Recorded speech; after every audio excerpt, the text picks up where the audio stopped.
What is up, everybody, and welcome back to the Tight Lines Podcast. My name is Tyler Plackey, and I will be your host. Winter's upon us, at least here across the Midwest.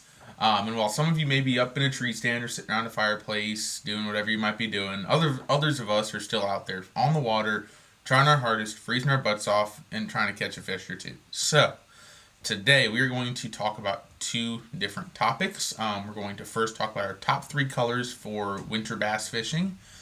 So this is going to cover anything from hard baits to soft plastics to top water to whatever you're throwing. We're solely going to talk color, not specific baits, but colors. And then our second topic today is going to be our top 4 tips for keeping warm while fishing in the winter. So strap in for a great episode of the Tight Lines Podcast. Alright, so we have mostly frozen ponds here, snow on the ground, meaning the old B word of winter is officially here for the foreseeable future. It's going to be cold. At least up here in the non-warm parts of the country, we are fully invested in the winter pattern. We're talking Ned rigs and jerk baits and blade baits and jigs and any other finesse presentation, drop shotting, everything. We're going slow, we're going small, we're going deep. So I'm going to pass along my top 3 colors. I know we've talked baits in the past, there's techniques we can talk about, but today we're going to simplify it down a bit for you so you can pick whatever technique you're comfortable with, and we're just going to talk about our top 3 colors for winter bass fishing. And before we do, we need to talk about why these colors are important. So first off, at least the water around me during the winter time, there's not as much sediment going on. There's not nearly the plant growth and the algae and everything. So the water is super duper uber clear. Fish have great view of the baits. They have time to look at it. They have time to investigate it and really kind of think about if they want to bite.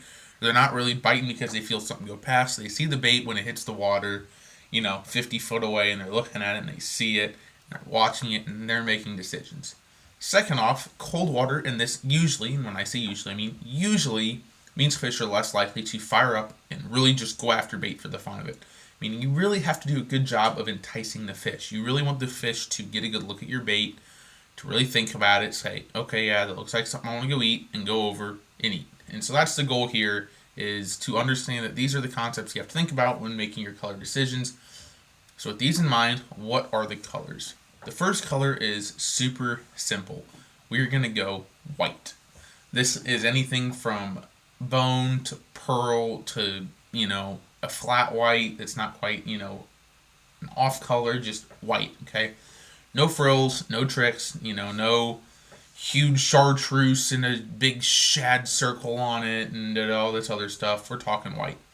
And why is that? So if you guys have ever caught fish, at least up here in the northern United States, when I say northern, I'm in central Indiana, but we're northern compared to the rest of the country. Bass and, little fingerlings and bluegill and everything get really light colored in the winter. They get almost white, and so you're trying to match the hatch, especially with these little bass fingerlings and some shad that are floating around and anything else they might be eating depending on where you're fishing.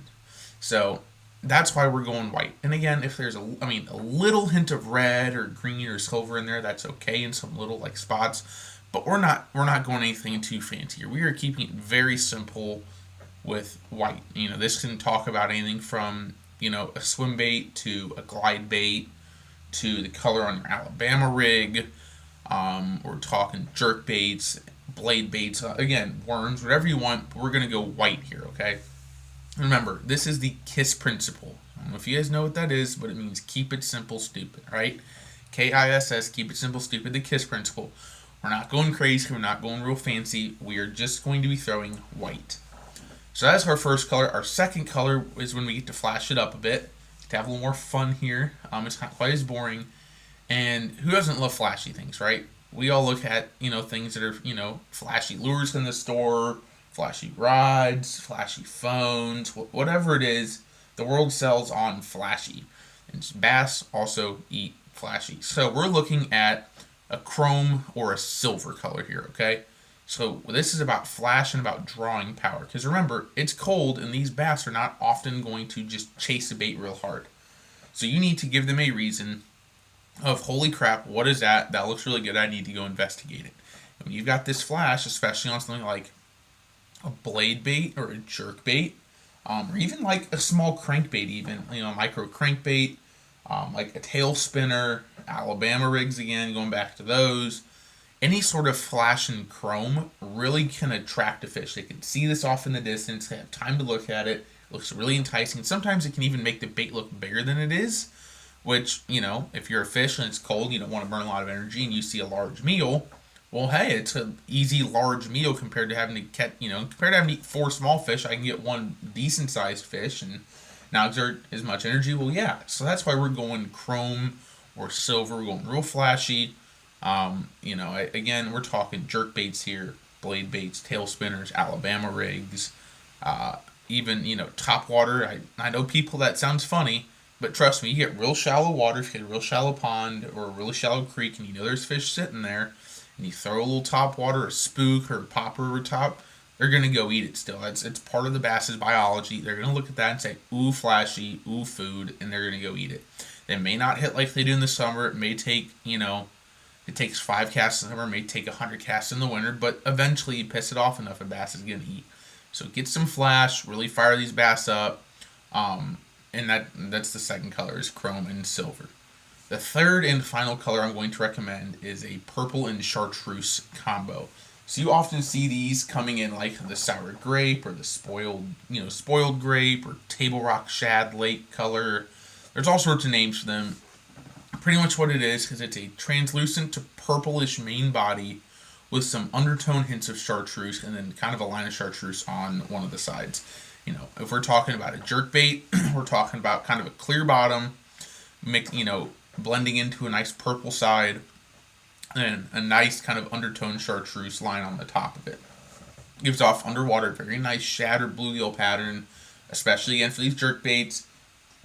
Works really well in this ultra clear water when fish can, really take a good look at it. We talked about jerk baits a couple weeks ago. You can fish them slow. So really fishing, slow blade baits, slow jerk baits. You can find these in trick worms and Ned rigs and Senkos, craws. Every bait's going to have this color. You just have to look hard enough to find it. But yeah, so look for this color again. Kind of a purple to chartreuse combo. A little bit of clear underneath. Just a nice, natural bait fish profile color. So those are our 3 colors that I am going to want to focus on this winter. Again, first one, we're going white. Again, bone to pearl. Maybe a little hint of like red and green in there, but nothing crazy. We want pretty much white. Just a nice basic bait fish profile. Second color is going to be a chrome or a bright silver, real shiny, reflective, color for these baits. And then the third and final color is that purple and chartreuse combo. Again, it's like a sour grape or table rock shad. Those are typically color names you find, but just look up purple and chartreuse baits and you'll find a bajillion of them. They sell them from every bait company. Everyone's got one, so they're not too hard to find. So those are our 3 colors. We're going to really quickly go across a couple tips for keeping warm this winter when you're out fishing. How to keep yourself safe as well. These also key into safety quite a bit. But we're going to talk about these real quick, and then that'll be kind of it for the show. So our first of our 4 tips is going to be pretty simple but very important. Is wear waterproof gloves. You're fishing, you use your hands and fingers a ton. Whether you're adjusting your tension knob, your drag, you're reeling, if you're tying a knot, opening a snap, getting grass out of a hook, whatever it might be, you're using your fingers a ton. And the last thing you want is to lose feeling in them, because then you don't have any finger dexterity. You're having a tough time. It gets annoying. You're not getting bites. Your fingers are cold, and you're just not having fun. Good gloves will keep you warm, but also safe on the water too. And again, they must be waterproof. You don't want these cheap mittens that get a little water on them and then they soak and they're sitting there. And if you ever like get your socks wet and how awful that is, you don't want that in the wintertime, especially with gloves, because that's the last thing you need on your hands. You're going to lose all the circulation in your hands and it's not going to feel good. And then you're even risking frostbite or hypothermia.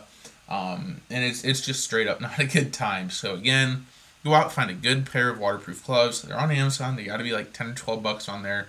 Not hard to find. Have a couple pair. Keep some hand warmers in them if you need to keep your hands warm. But think again, changing baits, paddling a kayak, handling fish, you want your hands to be warm and dry at the end of the day. You don't want to be losing circulation, having really cold fingers where you can't move them. None of that's any fun. So our first tip for keeping warm and safe is going to be waterproof gloves.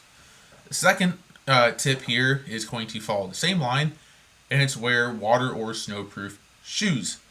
Same game plan as the gloves here. Think about how cold your feet can get, especially if you have bad circulation, if you're someone with like Raynaud's phenomenon, neuropathy, even if, there's all sorts of conditions out there, or just you live in a very cold part of the country and it's wet and there's snow on the ground, you don't want your feet getting cold. Obviously, it's less bad if your feet get cold in your hands because you can still walk. If you lose sensation in your toes, yeah, you get cold, but so be it. But again, you don't want to be risking frostbite here. Especially if we're going to be out for 6, 7, 8, 9 hours on the water. You want to be warm, but you also want to be dry. You can be warm all you want, but the moment you get wet, you're going to be cold the rest of the day. If you're not dry, you're not warm, and it's that simple. So again, find a good pair of boots. You can find, anywhere from Magellan boots at Academy for $45. You can get Muck boots for a couple hundred. There's all sorts of options out there. If you like tennis shoes, there's like the Vessi tennis shoes that I know are waterproof. But spend the money, get a good pair of boots. They're going to keep you warm, they're going to keep you dry. The third tip is going to be have more layers than you need, and especially when it comes to wind-resistant layers. Wind is the absolute game changer here, at least up north. If you go out there and you get cold, so be it, right? You can deal with some cold, but as soon as that wind hits, your day's over. If you're already cold and that wind hits, and you guys know what I'm talking about if you've ever been in that situation, sitting there, you're cold, but you're sitting in one spot, so you can kind of huddle up and you can fish a little bit. You're sitting in a chair, you're sitting in a kayak. You found a little spot behind a tree, and there's some sun on you. But man, all of a sudden, guys, that wind whips up out of nowhere and it pierces through your layers. Man, those days just get old.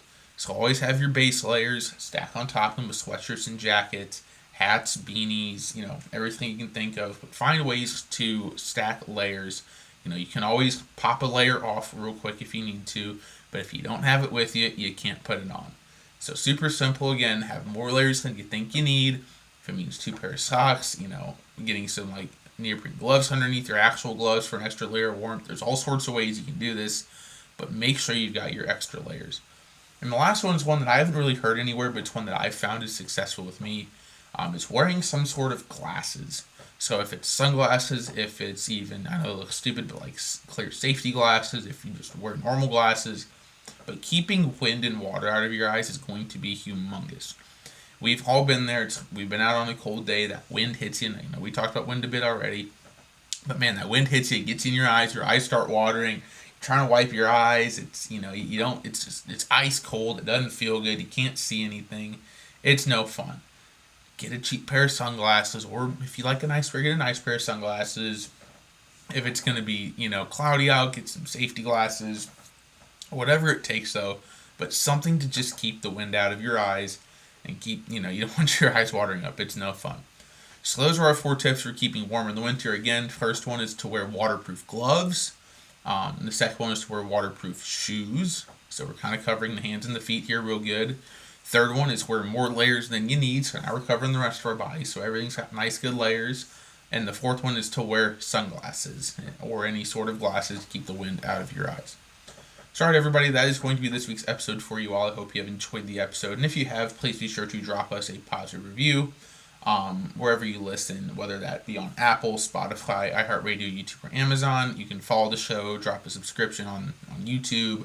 Also, like I said, if you're not listening to this on YouTube, go ahead and check it out. It's Tyler Plackey Fishing. Up there, you can find this podcast and everything else I'm doing out there with fishing videos.